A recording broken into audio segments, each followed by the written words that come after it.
Puluhan pasangan di Kota Makassar, Sulawesi Selatan mengikuti isbat nikah massal. Mereka umumnya lakukan nikah secara agama namun belum tercatat resmi di negara dan mendapatkan hak keperdataan.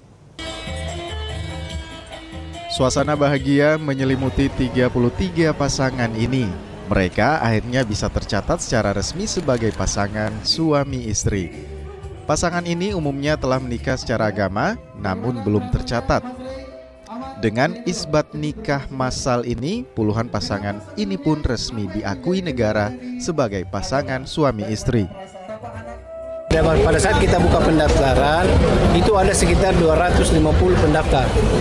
Tapi setelah diverifikasi oleh pengadilan agama yang memenuhi syarat atau MS, itu hanya 33.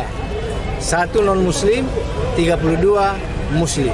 Teman-teman yang melaksanakan isbat hari ini, dia sudah pernah menikah siri yang diakui oleh agama, tapi tidak diakui oleh negara. Sekarang ini sudah diakui karena sudah disidangkan oleh pengadilan agama.